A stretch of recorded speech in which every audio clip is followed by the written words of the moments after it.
I knew something was off the moment I saw the seating chart.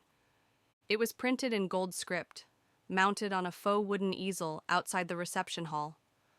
My eyes scanned slowly. Table 12, table 14, even the kids' table, but my name wasn't next to my family's. It was crammed between strangers on table 17, out by the patio doors. The cold draft slipping under the glass said enough.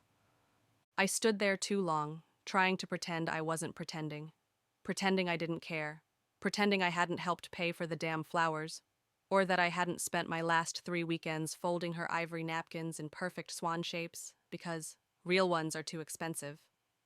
Everyone always assumed I was fine. I don't think they ever imagined I had a breaking point. "Hey, May, you found your seat?"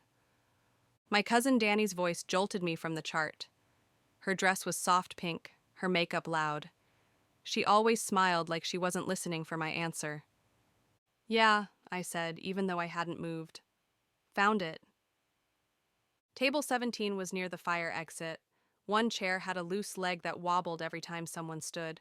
The centerpiece had fewer roses than the others. My name card was misspelled. I laughed under my breath. Quietly. Not because it was funny, but because it wasn't surprising. I could still see them. My parents, my brothers and her, my sister Julene, the bride, the golden girl. They were at the family table, laughing, toasting, sitting with warmth on their side of the room. My mother leaned into Julene's shoulder like they were childhood best friends. She'd never once leaned into mine like that. I touched the edge of my plate and stared at the linen. Beige.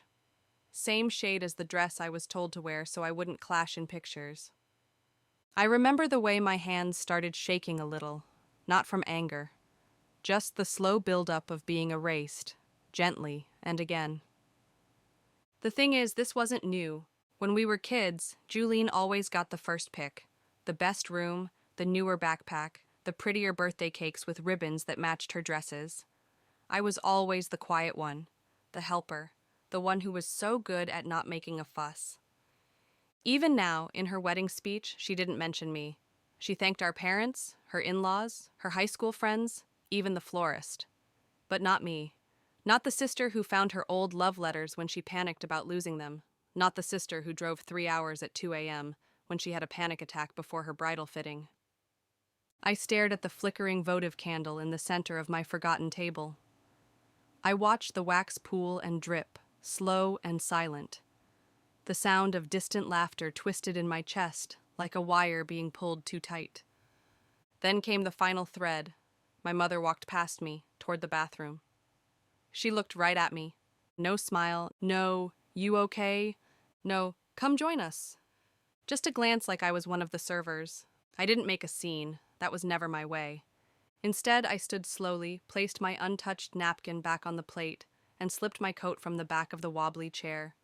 I moved through the side door, past the hedge, and toward the parking lot where the night air bit sharper than I expected. My heels echoed softly on the pavement. No one called after me. No one noticed I had left.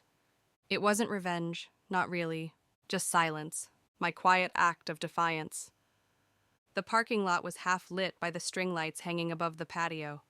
They flickered the way bad memories do, just enough to remind you they're still burning, even when you try to look away.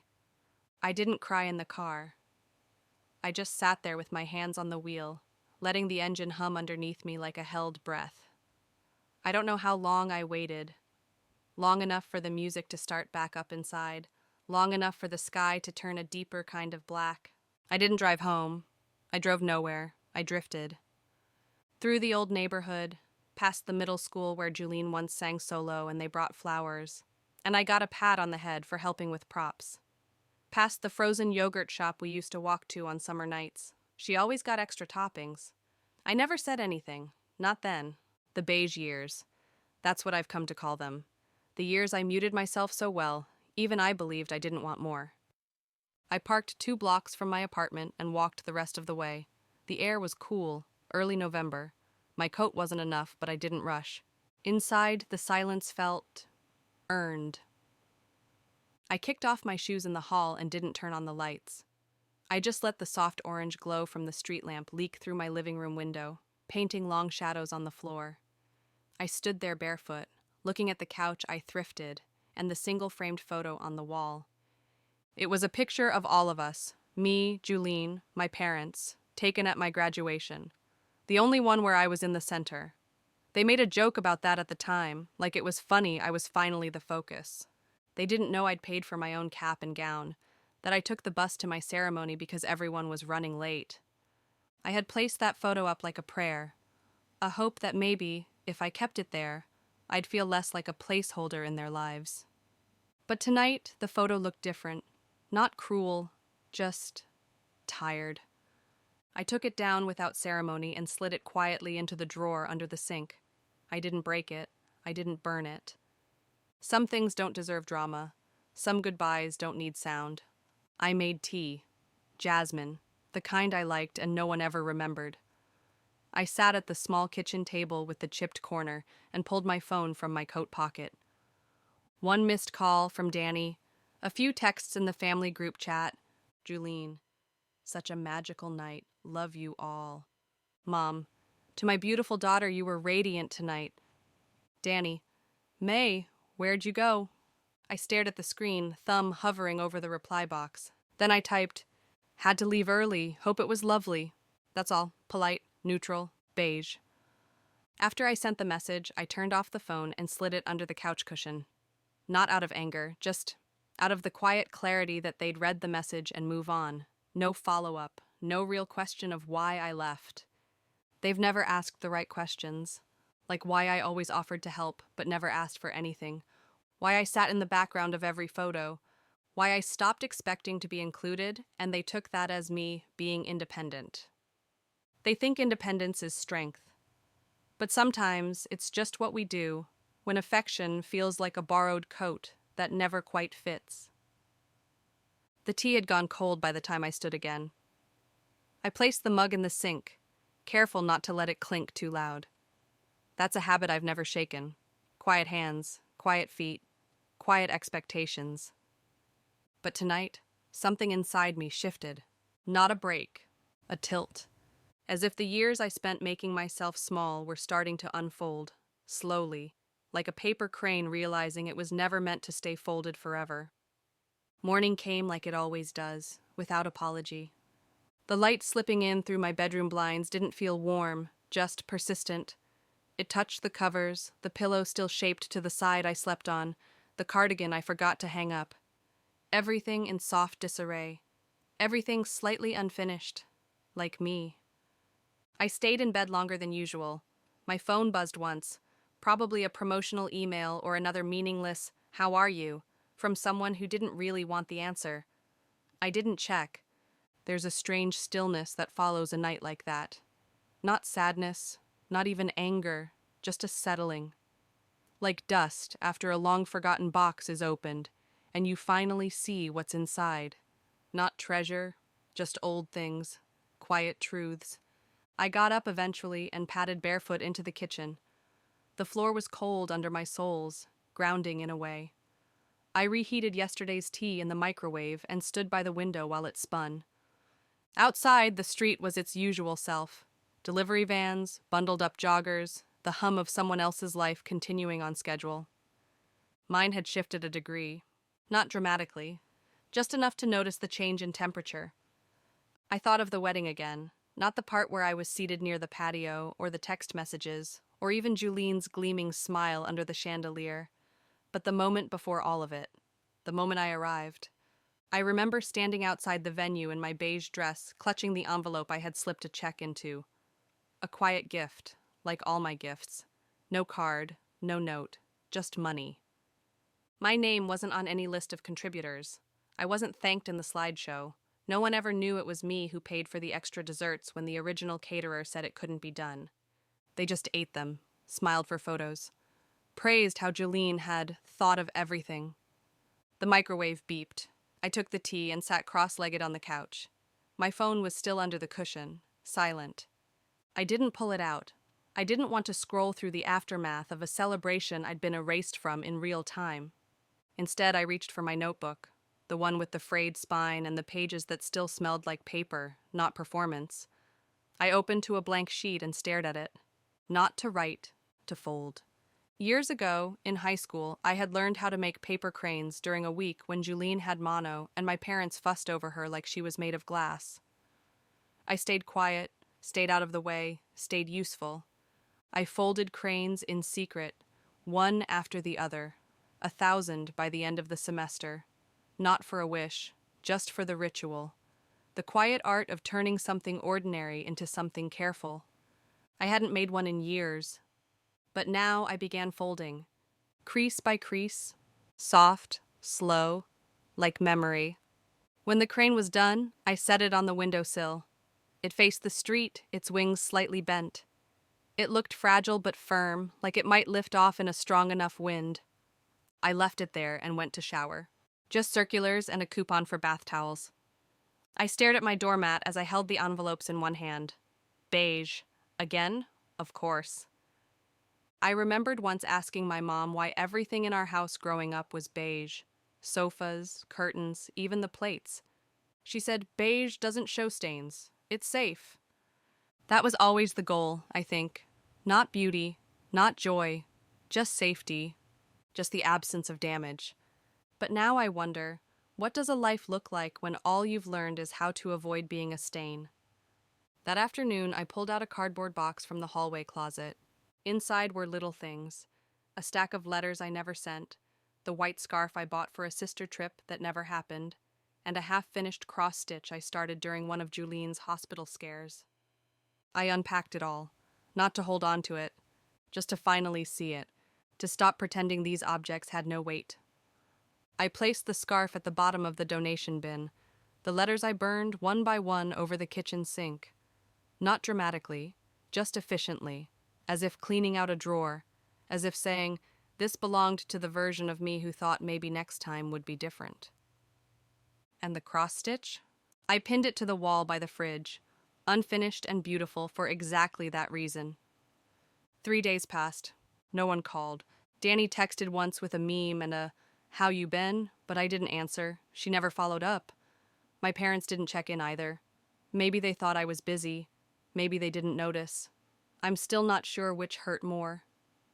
By the 4th night, I had cleaned the apartment twice over, rearranged the bookshelf, took down a painting 𝘲𝙗𝙗 had given me one Christmas, a mass-produced canvas of a tree with gold leaves. I always said I loved it. I didn't. I wrapped it in a plastic bag and left it in the hallway donation pile with the others. The stack was growing. There was something quietly satisfying about that, like I was shedding skin I'd never realized I was allowed to outgrow. That night, I made dinner for one. Just something simple. Rosemary chicken and mashed potatoes. The kind of meal I never made when anyone was around because it felt too indulgent to cook something real just for myself. I lit a candle too. Not for romance, for respect. There's something healing in that, the gentle rebellion of treating yourself like you matter even when no one else shows up. I poured a glass of wine, sat at the small table by the window, and ate in silence, watching the lights from the bakery across the street flicker off. When I finished, I didn't rush to clear the plate. I just sat there, letting the warmth linger in my chest. It was almost enough. Later, I opened the drawer where I'd hidden the wedding photo, the one from my graduation. I took it out and stared at it. They were all smiling. 𝘲𝙗𝙗 was wearing my dress, something no one ever remembered, not even her. My mom's arm was around her, not me. My dad was looking away from the camera. I was the only one centered, and somehow, still, the only one forgotten. I traced my own face with my thumb, not to mourn, just to say, I see you now. Then I tucked the photo into a manila envelope and slid it into the cabinet above the fridge. Not thrown out, not erased, just put away, like something that once mattered but no longer defines me. The next morning, I opened the window to let the chill in. It smelled like damp leaves and overripe pears from the neighbor's tree. As I turned to make coffee, a soft knock echoed from the front door. Not a buzz, a knock, gentle, hesitant. I froze. No one ever knocks here. When I opened it, there was a small bundle of lavender on the doormat, tied with twine. No note. Just lavender, fresh, real. I looked down the hallway, but it was empty. My heart was a slow drum in my chest. Someone had seen me, not in the grand way we all long for, not in the spotlight way 𝘲𝙗𝙗 lives in, but in a quiet, intentional gesture that asked nothing in return. I brought it inside, placed it in a chipped white jar, and set it next to the paper crane on the windowsill. They looked good together, soft symbols of something unfinished, still breathing. That afternoon I opened my phone again, not because I missed them, because I wanted to see what wasn't there. No new messages, no missed calls, just a family thread filled with photos of 𝘲𝙗's honeymoon and comments like, "You're glowing," and "can't wait to hear all about it." I typed a message once. I wish someone had noticed I left. Then deleted it. I didn't want to ask for crumbs anymore. Instead, I opened a blank note and typed things I gave without being asked: money for her flowers, my dress, my silence, my weekends, my seat. Then added things I'm keeping now: my peace, my time, my boundaries, my voice, my seat at my own table. I smiled, not in triumph, but in quiet ownership. I hadn't planned to go out that day. But the lavender had begun to dry, and I wanted to press some of it between the pages of something I hadn't read before. I wanted to mark this season, not with photographs or messages, but with quiet, fragile fragments that would surprise me later. There's a bookstore down on Hemlock Street. Tucked between a bakery and an old watch repair shop no one ever seems to go into. It has a wide green-painted window with handwritten signs taped inside. "Please do not rush here," "Books don't bite," and "Cash preferred, but we love kindness." I went there once, years ago, with 𝘲𝙗. She said it smelled too dusty. We left after 7 minutes. This time I went alone. The bell above the door chimed gently. A man behind the counter raised his eyes and smiled the way you do when you're used to silence and still want to share something. "Take your time," he said before I even asked anything. I wandered. The store was cluttered in a cozy, unapologetic way. No curated displays, no aggressive staff recommendations. Just books, leaning, stacked, folded open, and waiting. In the back, I found a shelf titled Unfinished Women. It wasn't a genre, just someone's quiet naming of something real. There was something deeply tender about it. I ran my fingers along the spines and pulled out a paperback with a cracked cover. No title I recognized. A story about a woman who left her home without telling anyone, moved into a cabin, and stopped speaking for a year. I smiled, not because I planned to disappear, but because the idea of choosing silence instead of being shoved into it felt powerful. I brought the book to the counter. The man behind it didn't ask if I'd read the author before or if I wanted a receipt. He just slid the book into a recycled brown bag and said, "Good choice." And for a strange moment, I felt seen. Not entirely, not deeply, but enough. Outside, the sun had fallen behind the buildings. That soft, amber light had taken over, the kind that always feels like the end of a movie, even when your life is still in the middle of its quiet unraveling. I walked 2 blocks and slipped into a coffee shop I'd passed 100 times, but never entered. Inside smelled like cardamom and warm milk. The lights were low, the chatter soft. I ordered tea and sat near the window. From my seat, I watched couples pass. People holding hands, bags of groceries, their phones, their dogs. Lives folding gently into each other. And I sat with my book, unopened, my tea untouched, watching them, not out of envy, just observation, like I was rejoining something I hadn't realized I'd stepped away from. My phone buzzed. For a moment, I considered ignoring it, but something in me was ready. It was a message from 𝘲𝙗. "Hey, I just realized you left the wedding early. Everything okay?" No punctuation, no heart emoji, just a plain, soft question, 3 days late. I stared at it. The old me would have answered right away with a joke or a brush off. But this time I let the message sit. I sipped my tea. It was good, lavender and Earl Grey, unexpectedly perfect. I took a deep breath, opened the Notes app again, and typed something new. What I owe myself. Slowness. Truth. A life not centered on being needed. Tea I actually enjoy. Places that don't apologize for being quiet. I saved the note and slipped my phone back into my coat pocket. The tea was still warm. I didn't reply to 𝘲𝙗𝙗. Not yet. I wanted to be sure I was answering from the part of me that was healing, not the part that still wanted to be invited back into a room I was never meant to beg for. The paper crane sat in my mind again. I wondered what it would feel like to fold one inside a bookstore like this, to leave it between the pages of a book for someone else to find. Maybe someday I will, but not tonight. Tonight I'm still unfolding. It came on a Sunday, the kind of Sunday where light falls flat against the floor and everything feels too still, too aware of itself. I'd washed the dishes, I'd watered the fern in the corner, I'd folded my laundry in long, slow motions, letting my hands remember the rhythm of care. I hadn't looked at my phone since the night at the cafe.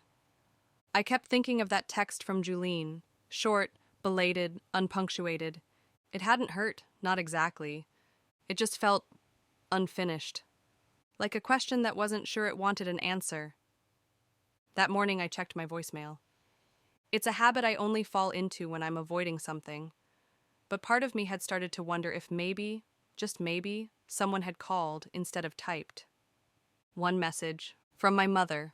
Her voice was soft, measured, like she was leaving the message while folding laundry or stirring soup. One of those in-between voices that wasn't meant to sound like anything at all. Hi, May. I was just thinking about you. I know you had to leave early from the wedding. It was probably a bit much. Anyway, 𝘲𝙗𝙗 said something about it. Hope you're doing okay? Give me a call if you feel like it. Or not. No pressure. No pressure, that was always the phrase, wasn't it? When they forgot my birthday 2 years ago. No pressure to celebrate. When I got my own apartment and no one came to see it. We didn't want to intrude. No pressure. When I cried in the kitchen at Christmas and they all looked away, we didn't want to push. You've always needed space. They never pressured me, just erased me gently. I played the voicemail twice, not because I missed her, just because I needed to hear if there was something beneath her words.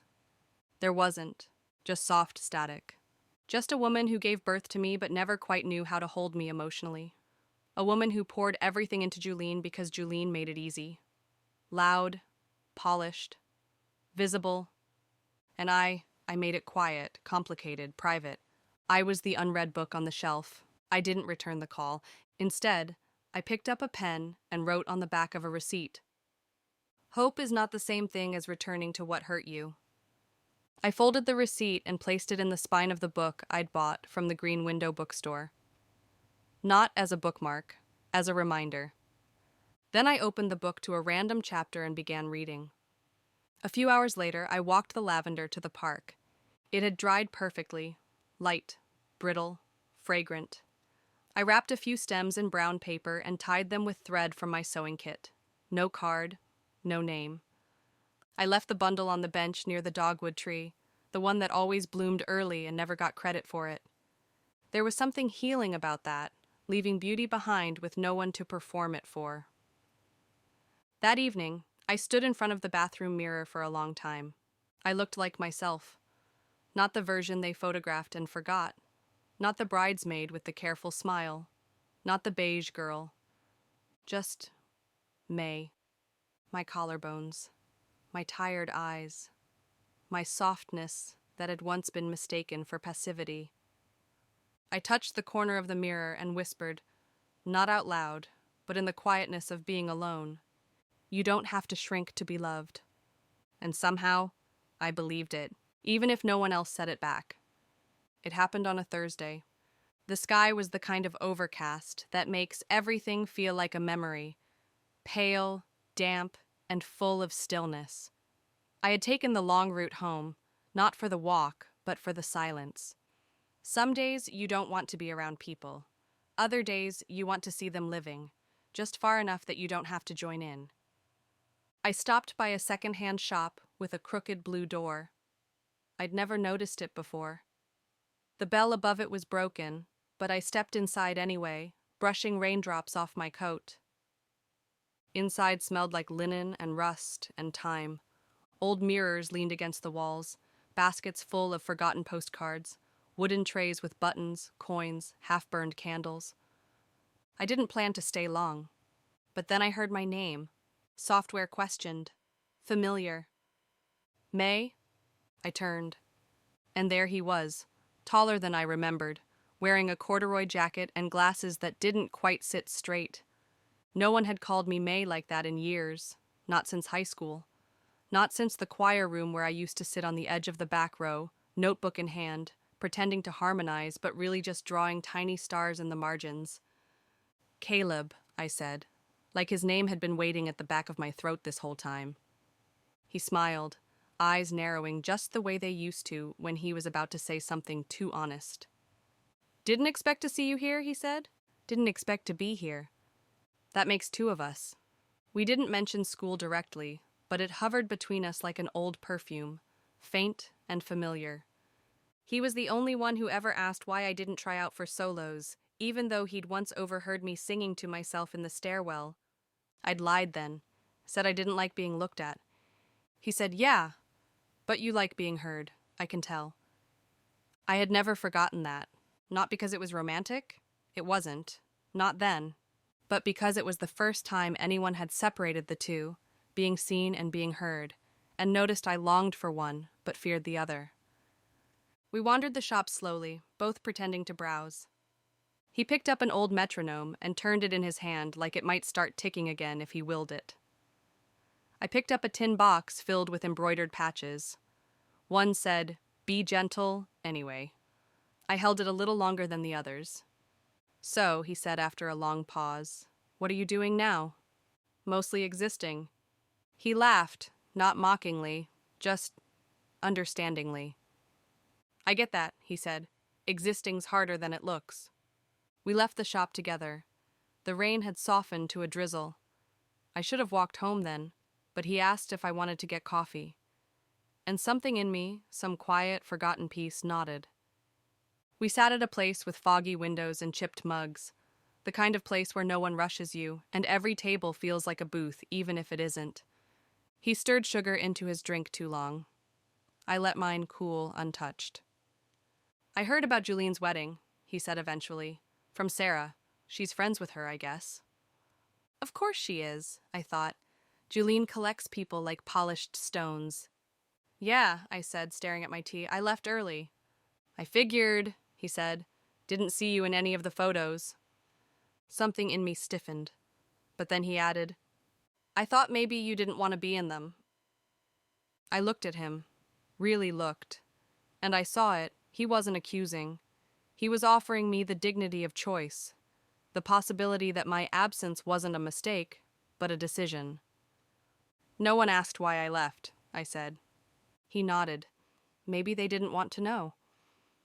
We talked for another hour, not about family, not about pain, but about the way tea always tastes better in silence, and how books smell like safety, and how some people disappear not to escape, but to return to themselves more whole.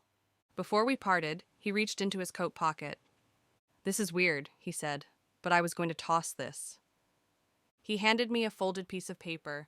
Inside was a lyric sheet from our high school choir. My own handwriting scrawled along the side in pencil. "Sing like no one is watching, but make sure you are." I must have written that. I didn't remember, but I recognized myself in it. "I found it in an old folder," he said. "Didn't know why I kept it." I held it like something fragile and forgiven. "Thank you," I whispered. When I got home, I placed the lyric sheet beside the dried lavender and the paper crane. My own little altar of quiet things no one else saw the value in. And this time, I didn't feel like the background girl. I felt like the one who knew what to do with leftovers, rain, and words that took years to return. It came in the mail. Not a text, not a call, an envelope, pale cream, thick paper, my name written in Julian's looping script, slightly too perfect, like it had been copied from someone else. I stared at it on my kitchen table for 3 days. I didn't open it right away. Something in me knew it wasn't going to be cruel.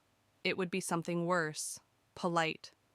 The kind of apology that tries to clean the surface without touching the rot underneath. On the fourth morning, I made tea, lit a candle, and opened it. Inside, a folded note on wedding stationery.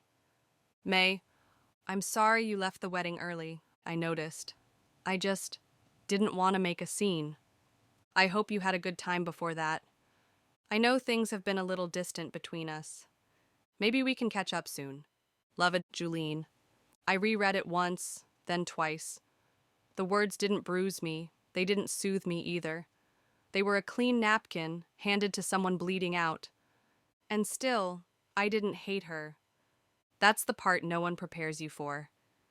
That the ones who forget you aren't always villains. Sometimes they're just people who were never taught how to see past themselves.